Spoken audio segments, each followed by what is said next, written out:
Ya, ya. ¿Ya? Hola Laura, muchas felicidades. Que espero que pases un día genial con la gente que te quiere y que después de todos estos años que te estoy siguiendo y que te estoy apoyando, pues que nada, que muchas gracias por todo lo que me has dado, por la gente que he conocido gracias a ti. Y aunque llevo unos años sin poder verte porque es que ponerlo entre las fechas de exámenes, pues no puedo. Así que nada, que espero que este año me sea la fecha más accesible y nada, que te quiero un montón y un besito muy fuerte.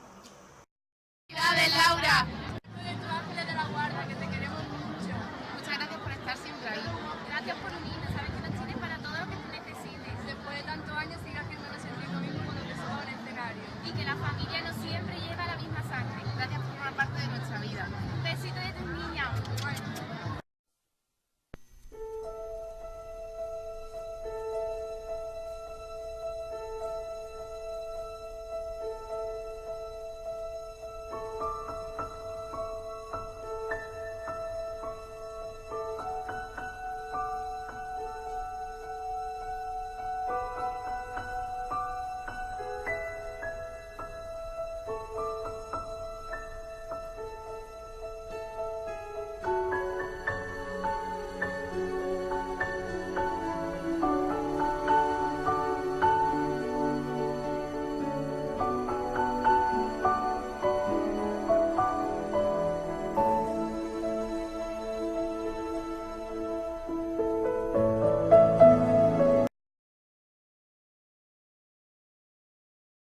Un besito muy fuerte, te vas un día.